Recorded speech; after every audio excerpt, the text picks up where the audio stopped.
And everybody, happy Thursday, of course. Just about got our breaths back from Sunday's pretty dramatic clash at Carrow Road. Ready to hit the road again tomorrow for Cardiff. Of course, the game on Saturday afternoon. Trip to South Wales against a pretty informed side at the moment in the Championship. Not going to be an easy test, but one I'm sure Norwich City and Johannes Oftrup will be relishing. With that, of course, delighted to be joined by my colleague Paddy Davitt for your preview show as we look forward to this game.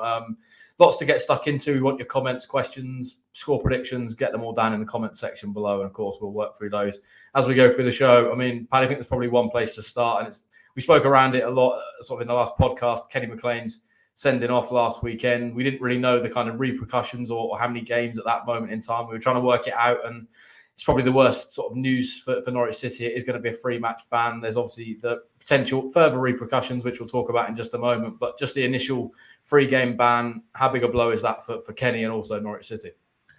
Oh, it's massive, mate. Yeah, and we can get into it now. I mean, if there's an additional ban on top of, that was a real hammer blow. To hear that news yesterday, and I think Connor's worked the piece up yesterday. Drew a parallel with Jack Stevens. I think he got an additional 2 games for more or less the same charge. So I'm not going to prejudge the outcome. I think Kenny's got until tomorrow, hasn't he, to sort of deliver his plea, if that's the right terminology. But I think you probably want to work on the principle he's going to get an additional game or 2, because that, to me, that element we can, and have done since Saturday debate, whether it's a free gamer, probably less so whether it's a red card. I don't think there's too many would disagree, but certainly the punishment doesn't feel like fits the crime. But on this aspect, the actual wording of the charge is, abusive and or insulting, behaviour / words to an official. So that, for me, feels pretty cut and dried. If the FA have acted on referee Bell's report,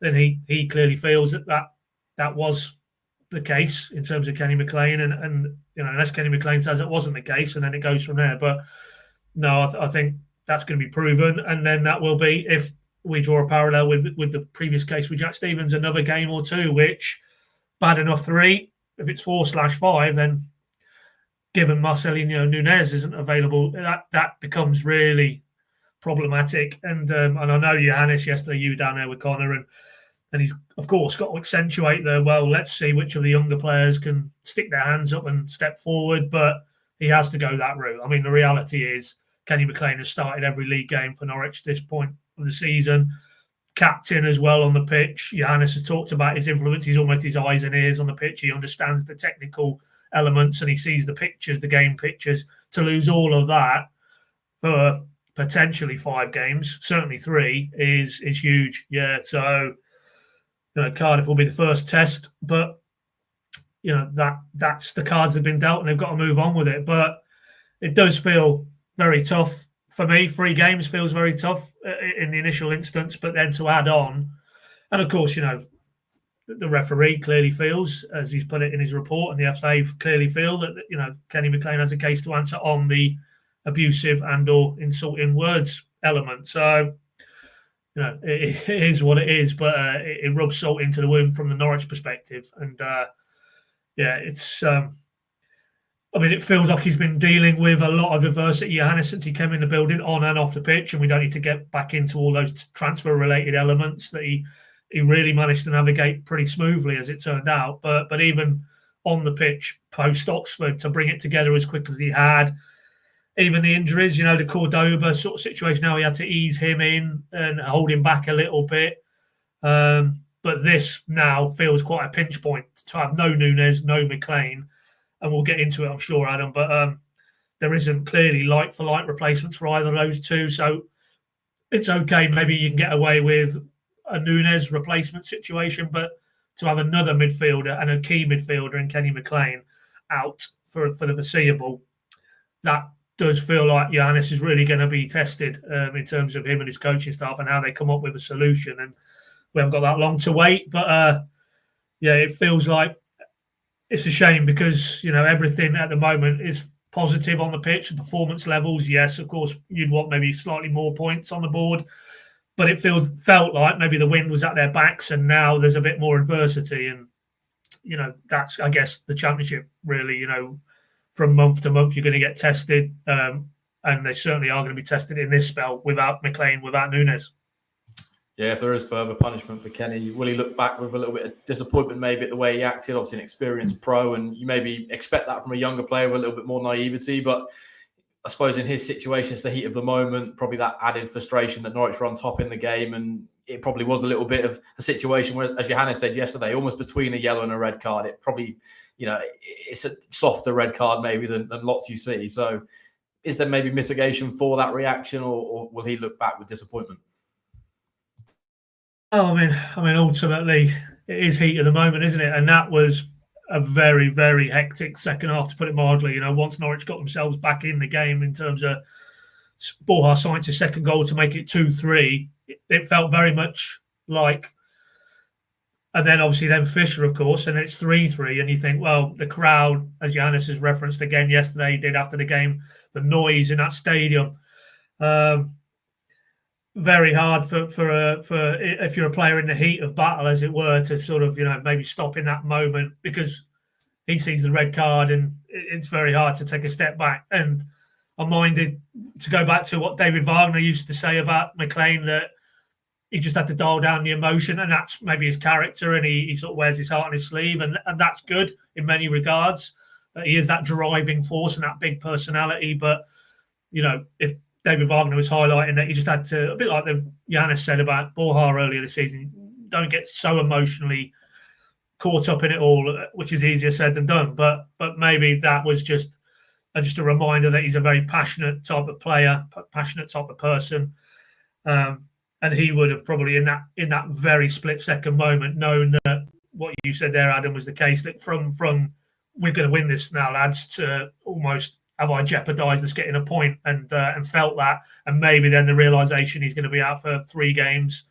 that all hit home, and it's just a human reaction, I guess. Well, it's not right, it's not wrong, but in the heat of the moment. I mean, I'm not dismissing anything that Kenny McLean has done in this episode, but I've had a look at our officials' roster of cards this season. I mean, he's running at a red card at every other game. He's averaging 5 yellow cards.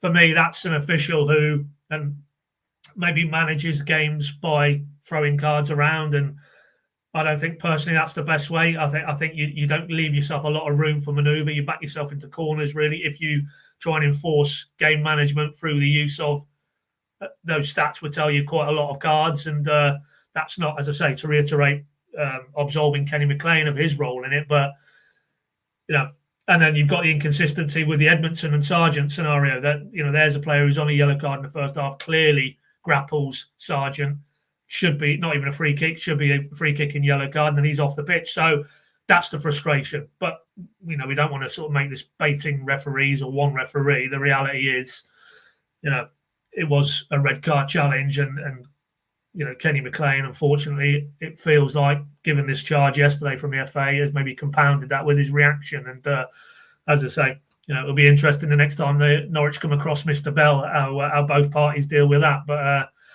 what can you do? You can't undo those mad few seconds in that game. That's the reality. And now it's, as Johannes was quick to re-emphasise yesterday, it's about, okay, we can't change that, but we can do something about Cardiff onwards. And I'm really intrigued how he goes in terms of his lineup in that midfield area.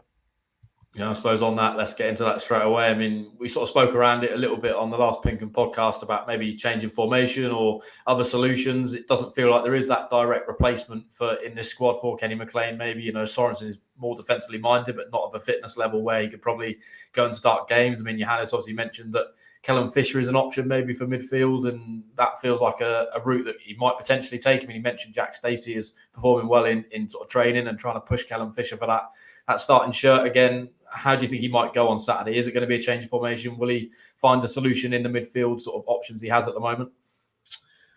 Well, for me, I mean, if you wanted to go like for like or as near as like for like, then it's 2 options. It's Amankwa Forson or it's Jakob Sorensen. You touch on Sorensen's record there. I mean, his minutes at the end of the game on Saturday Sunday were his first of the season. I've had a look this morning. He's started 5 league games or five games, league or cup, since the start of last season. So in effect, August 2023, nearly 14, 15 months, Jakob Sorensen has been available or been selected for 5 league games. So to throw him in against a very improving Cardiff feels a gamble. But if you're looking at somebody who has the attributes that Kenny McLean has, he probably is the best option. But you've got the fitness element and the lack of game time, and trying to manage a player who, will probably over the period now as we run into Christmas get more minutes. But how deep are the waters that you throw him into at this stage? It would feel a real gamble. Barely a few days on, barely 2 weeks of training since being our full season. So Forson, for me, is the other player in the available cast list. And again, with him, there's question marks in terms of, I don't think we've seen probably what we saw in those initial games from him in terms of that stamping his authority.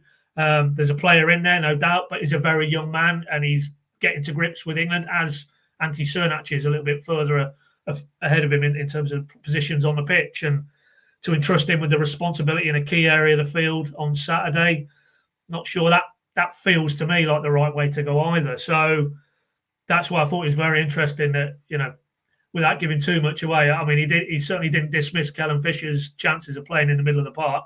We saw that in pre-season. We've seen it now in kind of the inverted role that he's been asked to play, that he can step in and do that and looks comfortable doing it.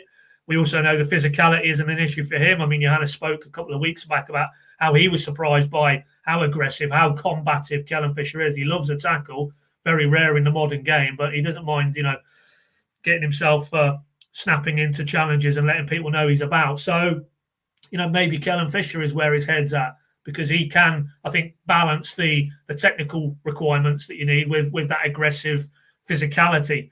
Other than that, it feels like you'd probably have to go change of shape, and then you're getting into a lot of disruption for me. And I know he was asked that yesterday. I didn't think his answer really conveyed that. I mean, he talked about as you're a new coach, you come in and there's certain things you need to embed first and build a structure, and then you can evolve it. Yes, he's gone to like maybe 3 at the back during games, but we've not seen that at the start of games. And I didn't get really a sense from his answer that's where his head was at this weekend. So that's where I would go. I mean, I'll bowl that one back to you, Adam. How do you think he will go? But I just don't see, a Slimani can't really go in and do a McKenny McLean role. Marcondes is more of a progressive, forward-thinking player, as is Schwartau for me. There's younger ones in the academy, but that would seem like a non-start, like the likes of Jeji, for example. Obviously, Liam Gibbs is still not going to be with us until the other side of this upcoming international break. So, yeah, I think of those options, I think I've probably in this answer talked myself into Callum Fisher and bring Jack Stacey in at right back. I mean, how would you see it, Adam? Yeah, I think that's probably the way I was sort of going in terms of this scenario. I think Fisher's probably, from what we saw in pre-season, looks most comfortable on the ball, comfortable in tight spaces, able to probably progress Norwich up the pitch, which is what he's done, even, playing in that right-back position at periods in recent games. And, I mean, there's a comment here from Adam already saying early days of Forson, but physically lacking for that role. And, I mean, that's probably the issue now, is going to be trying to replace that physicality in midfield. And they don't have that sort of direct option to bring straight in. And it's going to be an intriguing choice. I'm looking forward to when the team news drops at 2 p.m. on Saturday as to the way that Johannes goes and goes around this, because obviously he's going to have to deal with this, not just for Saturday's game. It's going to be that Tuesday trip to Hillsborough, which, we saw that last season, how difficult that place can be when it's rocket under the lights. And you go to Bristol City, sort of didn't rule out Nunez as being an option maybe for that game, but that's still another week on. So intrigued to see how that all plays out in upcoming games. We could have a conversation around lots of players in form at the moment, Paddy, but the player that I think Connor asked Johannes about yesterday, Josh Sargent, not scored in sort of the last few games, yet to score a goal on the road this season. Just going to play that clip now, and then we'll talk a little bit about his recent form. And in terms of Josh, is there, because it's obviously difficult with him, because you need him to stay high, and I know you've spoken about sort of his central position, but is there a way that you sort of need to unlock him being more involved in games? You look at some of the touches that he's had, and if so, what's the best route to sort of doing that? Again, everything we do is about creating the structure and the fundamentals, the principles, so everyone has an understanding of how do we play and what do we do and how is it we want to score goals and how is it we want to defend. And when that is in place, we can start to work a little bit more in details with some of the players. And spoke one of the other days with Josh about that we need to have him more involved in the games. We need him to show even more for the ball, whether it's into feet or whether it's into space in behind the back line. But we need him for our performance in the game. So we've actually started a little bit this week to see if we can create some patterns that involves him a little bit more, because he's an important player for us. Just look at his involvement in goals for us, but also his involvement in the pressing game for us, where he's so important. But there's more to come, and it's for us as coaches to open up that door with him and also for the rest of the players, so they can find him in even better positions and even better moments. But it's something we definitely look at. Yeah, not scored in his last 3, yet to score a goal on the road this campaign. Obviously, contributing in terms of the assist numbers, but I'm sure from a personal standpoint, only 4 goals so far this season. I'd imagine, given the way that this team plays, creating opportunities, he'd probably hoped for more goals by this stage. I mean, Johannes there spoke around trying to create sort of different patterns of play and ways of trying to get Josh Sargent more involved. Is away games maybe more of a challenge than at home? Because it feels like certainly at Preston the other night, for example, felt quite isolated. Didn't really see a lot of him in the game, Paddy. No, true. But then his darts and then spin back and ball for Shane Duffy to equalise was crucial in the final analysis. I mean, I was glad to hear that yesterday, because I think you just observe him in these last few games, and I'm not saying he cut a frustrated figure, but you could see as the goals are raining in for mainly Borja Sainz around him, but the chances that as a striker you're feeling I'm missing out here. I'm sure, if you sat down and had a chat with him, he would feel that. I mean, his numbers, as I say, it's a little bit deceptive. I mean, you talked there. I mean, it's 6 goal contributions in the last 6. You take that. I mean, it's 9 in 12 all season. That's very healthy, but obviously that's tipped more towards assists rather than him on the score sheet. And as a striker, I'm sure that's how he measures himself. It's how probably us and a lot of fans would measure him, and that's understandable. But you have to dig in below those numbers, and that's where I thought those comments from Johannes were very enlightening. That player, coaches understand that there is not an issue. That's probably overplaying it, but there's something structurally that the way Norwich the patterns are and how they're building the play, it's not really utilising Josh Sargent and what he's about. As Johannes said there, he's very integral to their pressing game out of possession. His mobility into the channels, that allows them to stretch the game, as was demonstrated with that Shane Duffy goal at Preston. But there are other elements of it, and I've worked those quotes up this morning and had a bit of a deeper dive, and he had in total on Sunday 16 touches, which you think over 90 minutes or so he was on the pitch doesn't feel a huge number. If you zoom out a touch, in his last 5 games he's had an average of 19 touches. To contrast that with Sainz, he had 44 against Borough and he had 56, I think, off the top of my head against Preston. So that's not the only measure, but that underscores probably the involvement of each player in terms of Norwich's general build-up play. Direct comparison with Middlesbrough's striker on Sunday, Tommy Conway, scored 2 goals, had a penalty save, could have had a hat-trick. He had 25 touches, 9 more than Sargent. So there is an issue there with a lowercase I, and in that little answer there from Johannes that he's spoken to Josh, they've worked on maybe a few alterations to the patterns of play, all with a view to basically making more of what he is, which is, I think, by common consent, one of, if not the best Championship striker. But that particular phrase, unlocking the door, which Johannes used, and I think that is it. I think there's a structural and a tactical thing to unpick there, and if they do that, then we've all seen already this season. We saw it last season. Josh Sargent, in the right setting with the right players, providing the right type of chances around him, he's going to score plenty of goals. All I'll finish by is that it isn't just about a narrow focus on Josh Sargent. It is the players around him. It is them understanding what they need to do to get him better involved, to get him in positions where they can create chances. There's only 1 assist from Sainz and Cernach, the 2 effective either side of that front 3 with Sargent in recent weeks, and that was for his goal against Hull. Johannes obviously made the point, that in terms of Sainz, there was one or two other near misses. There was that ball he faced across early on against Watford, and Sargent was denied by Backman. I think it was at the far post in front of the River end. So best not to get too obsessive with the numbers, but I think that is pretty telling that the two wide players have only really combined produced 1 assist for in this season. So, I'm very happy to actually hear them talking about that and discussing that internally, because I think that is an issue, and it would become a bigger issue as we move forward, because, while it's great, Borja Science is weighing in with the numbers he's weighing in, Josh Sargent is your out-and-out striker, and in more cases than not, you'd want him on the end of most of the chances you're creating by definition. So, that, but it's good because they're working from for me, a relative position of strength. This isn't a player who, in Josh Sargent's case, has not contributed. He's contributed massively in terms of his numbers, but it just feels that maybe they've hit a little bit of a dead end in terms of his involvement in the game generally. And if they can unblock that, then I think we'll see him rapidly return to the score sheet, really, because he's just too good at this level not to be racking up the goals.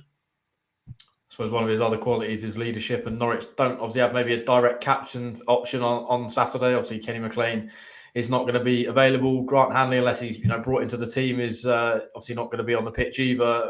We spoke kind of a little bit around this on the last podcast, and Giannis was asked yesterday about it, and he sort of joked that Shane Duffy's maybe not the man he'd give it to, his head would explode, but vice versa. I think on a more serious note, he sort of didn't rule it out. He sort of mentioned about trying to build leadership groups, and I suppose maybe trying to spread that kind of leadership amongst this younger group across the board. But on Saturday, who do you think is going to be the man to pull on the armband? Well, in anticipation of this question, Adam, I just looked at the last two lineups, Preston and then Middlesbrough, and it was unchanged, I think I'm right in saying. So really, I don't see too many runners here. If, for me, parking what he said about Duffy, it's either Duffy, it's Sargent in terms of the more experienced Sargent, not in age terms, but certainly in championship games for Norwich. It's those two, or I'm struggling. I think you'd have to tip towards Cordoba. He looks to me like a leader, a natural leader, but big shout so early on in his Norwich career, and then Doyle would be the only one. But and we've not even got into that, but it's quite clear there's, as we've just discussed in the last segment with Sargent, there's a few technical issues around Sargent. I think you'd say the same with Doyle. I mean, he had a very tough afternoon against Ben Doak. So do you want to burden him with captaincy? He's still very young, albeit, again, another player who has a lot of championship experience. Beyond those four, purely based on the last two 11s, I don't see where you'd go. Slimani, Marcondes, now I can't quite see that. They don't strike me as leadership types. I mean, we always obsess maybe a little bit in this country about who the captain is, who's leading them out. I mean, I always get the sense maybe it's more on the continent that there's less onus or responsibility put on that role in a side. But that said, Johannes was very quick to talk up Kenny McLean's leadership role recently, and I think it does matter, particularly for a very young group of players. So, yeah, for me, if it's not going to be Duffy, then I think it probably has to be Sargent, and if so, then that following off the back of our previous discussion, that could unlock something as well. That okay, I'm leading the team out today. I need to lead by example. I need to not step my game up, but I mean, I need to put my best foot front forward, and that might, as a byproduct, lead to him being far more involved in the game. So I think right now, if I had to cast a vote, it'd be for Sargent. Where's your head at, Adam? Yeah, I think I'm with you. I mean, I think Duffy is probably, based on his performances this season, I mean, Johannes has kind of singled him out on a few occasions for the way he's maybe sort of built himself into this campaign. You hear things internally that maybe he's sort of got his head down a little bit more this campaign, and maybe taking things on board in terms of data behind the scenes and trying to improve his performance levels. And I think for those reasons, that's obviously shown leadership qualities, and I think he's well liked amongst the group. So there's clearly someone there that I think a lot of the younger players would listen to. But I just feel Sargent leading from the front, as you mentioned, lots of championship experience now, and clearly a player that I think has got those abilities to try and lead a group.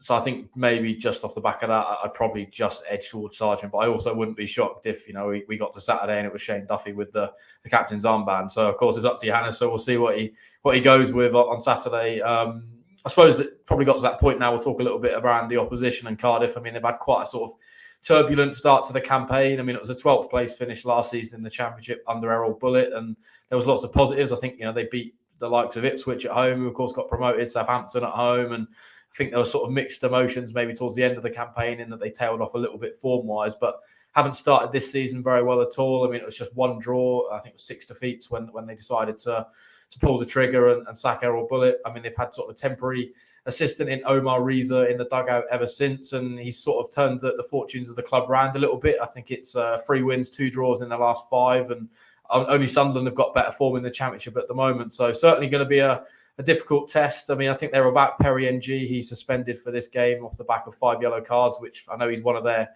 defenders, but he's actually very good going forwards. I think he was sort of in their top goal scoring ranks last season, which shows maybe there's a sort of struggle there to score goals. I think they're second lowest in the Championship in terms of goals scored. So what have you made of their start to the season, Paddy? It seems to be quite dramatic.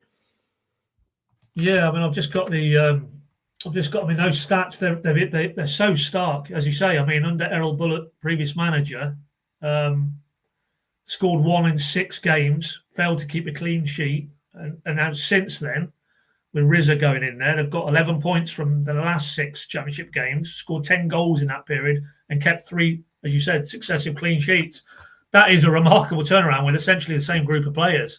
And it just shows you the impact a coach can have. And maybe he's in his honeymoon phase, as we always say about when a new voice goes in. If we don't know, we're way away from what's going on there. But if those players weren't having Bullitt by the end, and those pretty regressive results would indicate that was the case, because now they've picked up completely the opposite direction. So I don't know too much about the style of play, whether there's been a dramatic, shift in terms of how they progress the ball through the pitch, but the results speak for themselves. They've won 3 on the bounce at home. And I know Norwich's record at Cardiff is pretty good. I think they've won 4 of the last 6, haven't they? But it always feels, maybe it's the distance that we have to go to trek over there, it feels like always quite a stiff examination. If that home crowd get behind the players, it can be quite an intimidating place to go. And of course, my mind goes back to the corresponding fixture last season, which was David Wagner. It felt on the precipice, and Adamina comes off the bench. Remember him, and got 2 goals, and then they won the game that they were seemingly looking like they were going to lose 3-2. And I think that was Stuart Webber's final one, if I'm not mistaken, in charge as sporting director. So yeah, it feels just on that current trend with this coach who they've clearly responded to. This is going to be a very tricky assignment. I'm certainly not looking at the league table, seeing them plumb last and thinking Norwich have just got to turn up there. I mean, we've already discussed the issues that Torup has to contend with now in terms of some key midfielders missing. But he also will have to contend with, I think, a Cardiff on the up.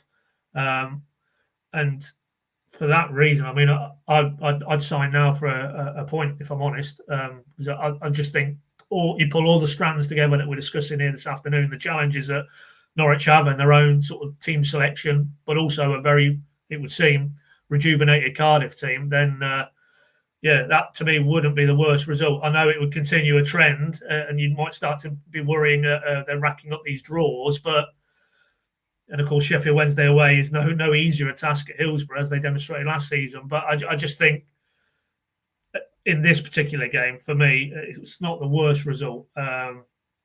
I mean, how do you see it? I mean, you spoke to obviously a Cardiff fan, didn't you, for Terrace Talk this week? I mean, what's the vibe down there? How do they assess this game?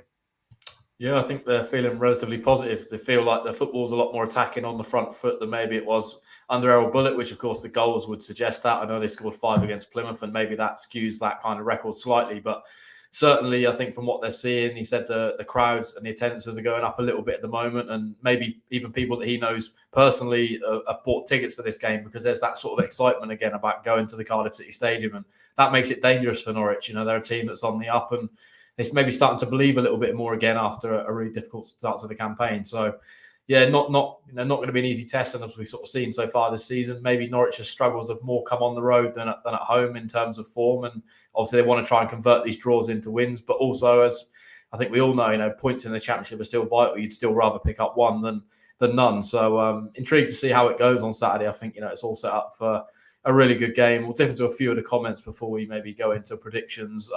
Jimmy saying, I think we'll see Krizene for a bit more pace, then push Doyle into the centre to do some of the Kenny's work alongside Lungi. I mean, I actually saw somebody else mention the same thing here. Fisher's a good shout, or maybe Dahl could play in midfield. I mean, is that something you could see, Paddy? It's not something we've personally mentioned.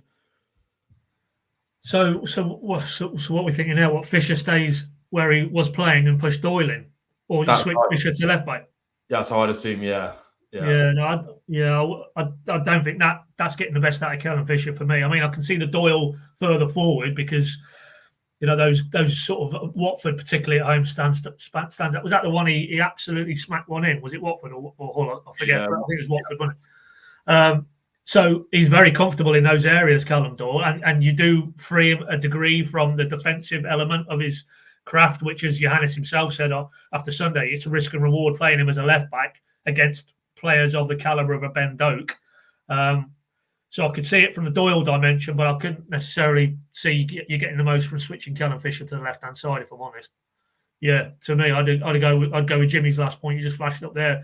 It was almost like we'd hit on a window into how his mind was thinking and whirring in terms of who's going to go into that centre mid. It makes perfect sense. It feels far more of a natural shift to push Callum Fisher into the middle because you've got in Jack Stacey a ready-made replacement, not for like in terms of how they play that fullback role, but certainly for me that minimises the level of disruption, and that's what it's all about, I think, going into this weekend. Yeah, Scotty saying, can you see Norwich holding on to Borja in the next window? I mean, January is weirdly enough coming around the corner quite quickly. The season seems to be flying in terms of the months. I'd imagine there's going to be interest. It's hard not to, given the way he started this campaign, but I'd imagine it maybe dictates on where Norwich are, but then vice versa. You look at kind of what's happened in recent weeks in terms of Atanasio stepping up. I'd imagine there's probably a desire there from them to try and get Norwich into the Premier League. We know about the transitional sort of period that maybe is expected, but also if Norwich are going well in January and there's maybe a potential opportunity to try and get to the Premier League, it would probably be hard to want to sell one of your best assets. Yeah, and I think that's probably where this would reside if we take where Borja Sainz is now and he continues just on this level, which would be a ridiculous level of consistency. I mean, he'd be on about 20 league goals if he kept this going by the time he got to Christmas. So even if with a little slight dip, if he hits January and he's on 15 goals, hypothetically, then there will be interest. It's inevitable because a player doing that at this stage of a season in the English Championship is going to be on the radar of Premier League clubs, going to be on the radar of clubs across the continent. We know there was interest from Athletic where he started his career as a young man before he went off to Turkey. And that will remain the case, I'm sure, and they'll be monitoring. They won't be the only Spanish club, I'm sure.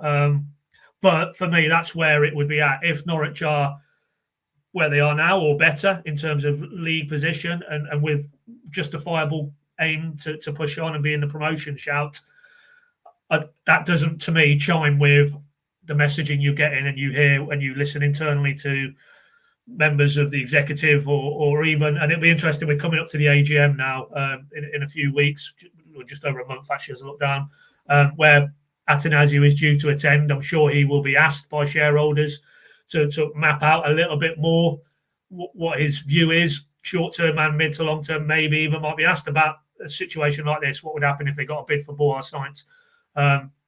And I'm pretty sure he would be of the same opinion that with him in place now, with Norfolk Holdings in place, everything you hear is that they will make decisions in terms of player exits now purely on footballing reasons. It won't be, as to use James Maddison as a prime example, a necessity based on finances, i.e. lack of, and they don't have any room for manoeuvre. We've seen that too often, not all that long ago in Norwich. That isn't going to be the case anymore now. There is that financial certainty.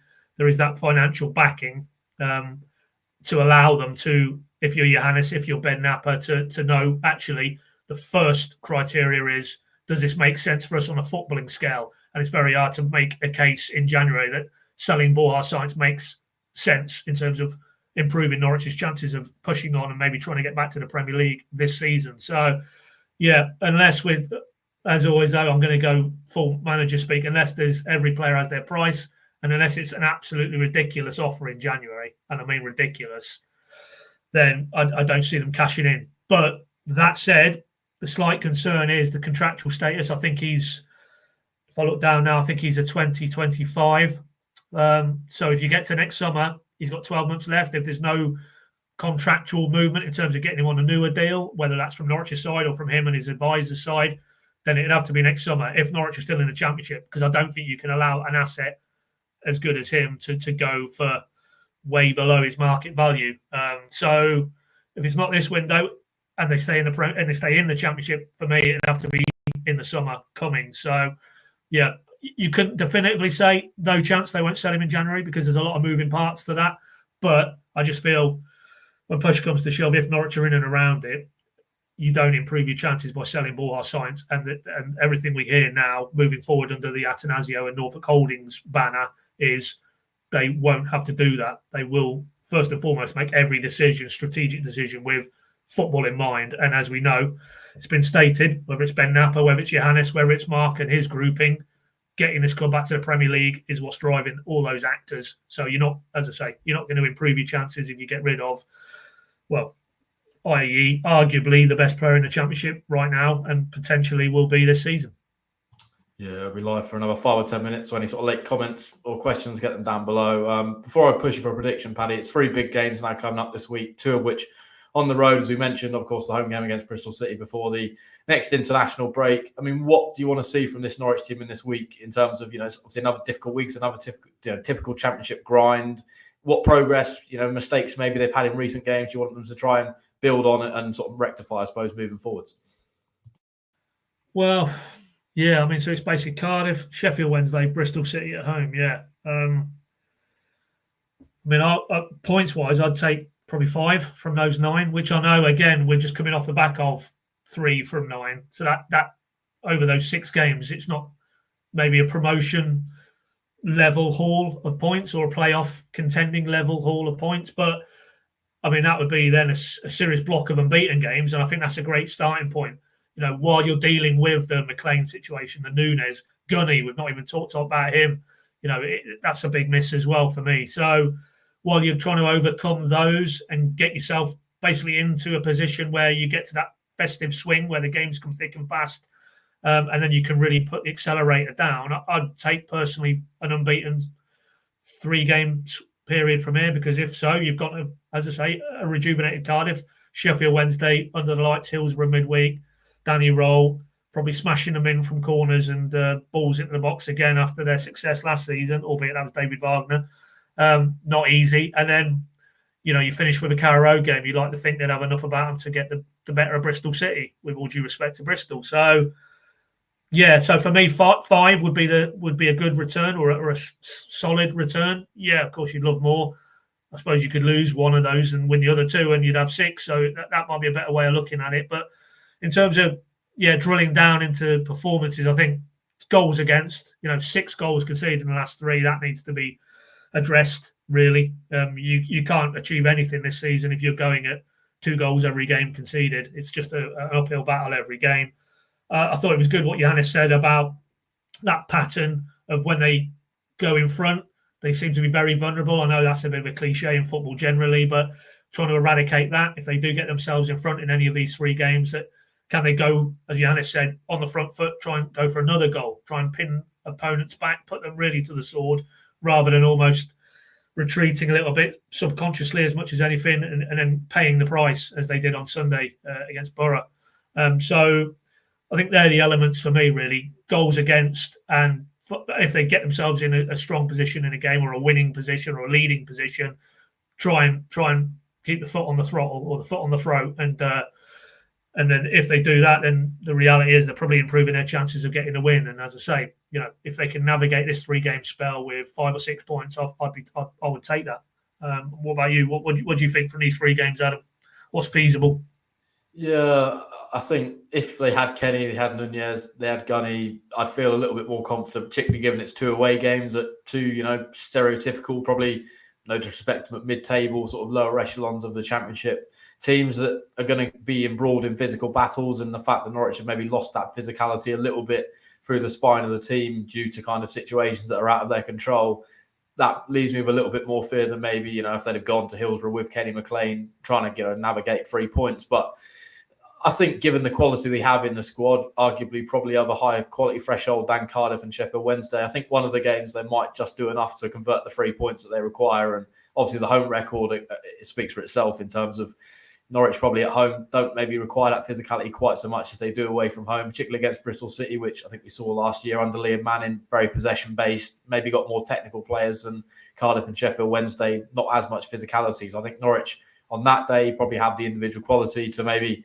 try and push for 3 points. So yeah, I think anywhere between 5-6 points would be a pretty good week. And I think if you caught Johannes in a quiet moment in a corner and said, I'll offer you 5-6 points, I'm pretty certain he would sign for that now. Of course, they want 9. That's every manager would want 9 points from these games, but there is difficult sort of bits they have to try and get round, and they've still got obviously lots of other stuff behind the scenes. Jack Wilshere is still relatively new in the building, probably trying to implement different things. So there's still transitional work to be done, and they've then got the 2-week break, which obviously allows them probably to try and get some players back, hopefully to full fitness before going to West Brom, which of course be another difficult test. So 3 games out of the next 4 away certainly doesn't help. Doesn't help that anything that's moving forwards. We'll go to a few people in the comments that are giving score predictions already. Elliot going for a 3-0 Norwich win. Feeling fairly confident there. Borja signs to keep up his goal trail at the moment, and of course Josh Sargent there to grab a couple as well. I see Adam saying won't be easy on Saturday. Good run of home form for Cardiff. 3 straight wins, 2 draws away at West Brom and Bristol City. He'd take a 1-1 draw. Jimmy saying I'm with Paddy, Sarge for captain.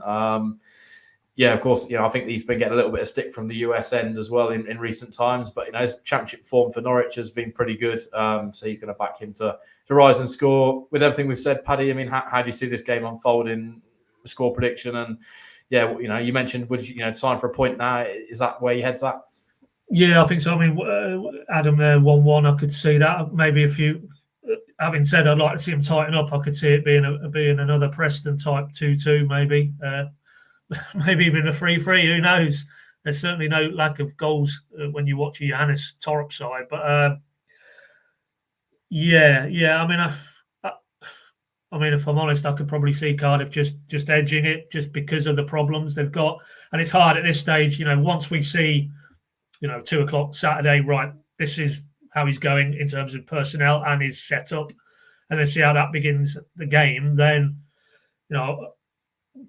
possibly you might want to raise expectations. But I just think no Nunes, no McLean, no Gunn as well, against the Cardiff side on the up, clearly. A draw, I think that would represent a good outcome, all things being considered. So, I'm going to go score draw. You, mate? Yeah, I think my head says a draw, to be fair, between these two sides. But also, given everything we've spoken around and Cardiff's resurgence in terms of their form and the fact they're going to be backed by a pretty good crowd, it's going to be a difficult test. So I also wouldn't be surprised to see it swing either way. But I'm going to go over 1-1 draw as well. I think Norwich will score first and maybe continue their theme of, unfortunately, sitting back a little bit and being, I suppose, a little bit passive and conceding a goal, and that obviously then will result in a draw, and it's then be 4 straight draws. And I suppose if it is a draw, Paddy, you're looking at that kind of run, I suppose, of draws in recent games. Is there any concern off the back of that? Is it how do they turn these games into wins? Because obviously there is the mitigation and the factors we've spoken around, but would that be a concern to Johannes? Well, yeah, to a degree, but then you look at the upside, that Preston 2 goals down after 12 minutes, they get something. Middlesbrough 3-1 down at home, they get something. Stoke, obviously, they got pegged back, didn't they? But no, I think in terms of that, I think the trend, is more positive for me, because they're showing a lot of the traits you need over a 46-game championship season. You're not going to have it all your own way. No team does. Very rarely you get a real standout team at this level. And for me, if they're not getting beat, then I think that's always a good starting point, really. Yes, of course, you want to start tipping a few of those into the win column, but that would come, I think. I think, as Johannes has said a few times, I can't wait to see this team in October when it was the start of the season. And then he said more recently, I can't wait to see what this team looks like in December, because he knows they're building something. It's a bit of an evolutionary thing. And even now, we've discussed today that even if you drill down, there's subsets of issues there with the Sargent situation maybe, and getting him more involved. Doyle defensively, it's a constant challenge. There's no point Norwich or Johannes are going to feel we've cracked this and then it's plain sailing from here. That is, unfortunately, the championship for you. Even to the point with Bohar Science, as Johannes said yesterday, Middlesbrough changed their right back the other day. And you'd have to think that was a reflection of teams now when they're doing their prep, they're doing their tactical analysis work. How do we shut this guy down? Narcis Pelac made a lot of play of he had the keys to how to nullify Bohar Science. And, all of these obstacles that Norwich will have to clear, and Johannes and his coaching staff. And so for me, if in the midst of doing that, you're still actually grinding out results, I think that's more of a positive than a negative. I certainly don't fear that that's something that's to be concerned about. I mean, it'd be more concerning clearly if, what was happening was they were drawing games and then it tipped the other way and they started, to lose some of those games. I think the fact that they've dug out results is a positive. And if they can just, as I say, unlock these things around Sargent, around maybe Doyle defensively, then a lot of the fundamentals are there because we've seen it. And the 12-game body of evidence tells you that there's a lot of good stuff there under the bonnet. And it's just now maybe tweaking it a little bit to as underline what Johannes said. I can't wait with more games, more training time on the pitches. Jack Wiltshire now becoming more, immersed in what it's all about as well. You're getting fit, injured players back the other side in the November break. That all of those elements you think should allow Norwich's performances and results off the back of that to continue to go upwards rather than the other way. Yeah, let's hope for a good game, of course, on Saturday. Lots of good content across our channels as we build up to this one.